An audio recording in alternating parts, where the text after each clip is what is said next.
I have our first full detailed look at this weekend's nor'easter. We're going to show you the snow map as well. Meteorologist Joe Martucci here. But remember, for our corner of the state, we've been saying this since Wednesday morning, it's primarily going to bring rain, wind, and coastal flooding. But we will show you that snow forecast. Let's get through a couple of rain showers this morning, shall we? Light rain through about 9 a.m. or so, and it's a chilly rain. Temperatures only in the mid-30s here.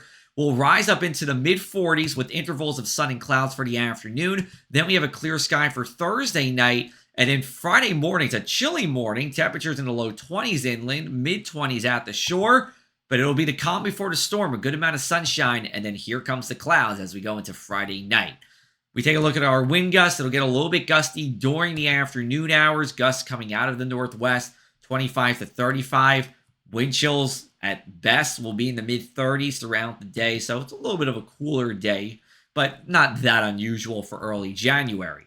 Then we get towards the weekend nor'easter. This is my favorite scenario. I made a few tweaks to it, but we've been talking about this since Wednesday morning, where it's primarily rain for us as the low pressure system stays close to the coast.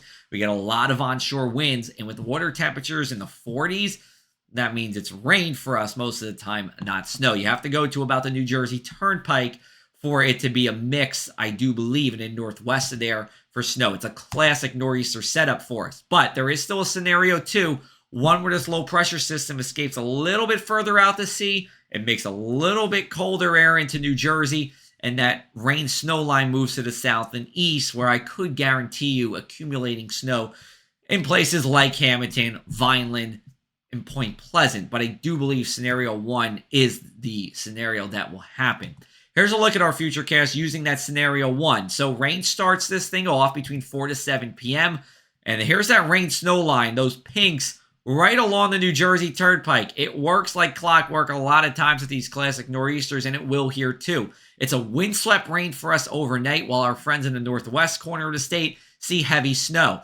The rain, the steady rain, gets out of here between 3 to 6 a.m. Then what I'm looking out for is as we get these northerly winds in the backside of the storm, there's a little precipitation left over that brings us some light snow during the day, especially inland here, where we could accumulate a little bit before this completely gets out as we go into Sunday evening. Here's a look at that snow forecast. Highest totals in the northwest corner of the state. Up to 10 inches is likely for places in those highest elevations. Let me zoom into you and show you what we can expect for southeastern New Jersey. You see that rain area going all the way up to about Seaside Heights, and in most of Cape May County, I think it's plain rain for there.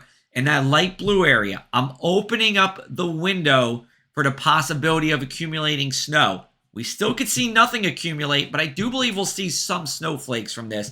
And we could, if for snow lovers, we get lucky, get up to 1.5 inches.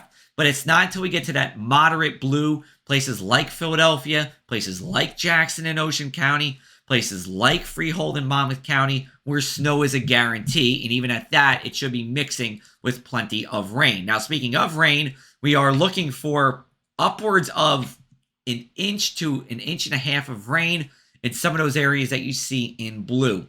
Winds will be strong, but they're not going to be excessive for a nor'easter, getting up to 50 miles an hour with gusts along and east of Route 9 primarily, where there will be a few power outages, a little bit of damaging winds, nothing widespread. It should be isolated further inland in that lighter yellow. It's gusty, but nothing that would cause any kind of wind damage or power outages until really you get further north and you have that snow on the trees, on the power lines with that wind. And there will be tidal flooding as well with this. The susceptible bayside roads should be flooded.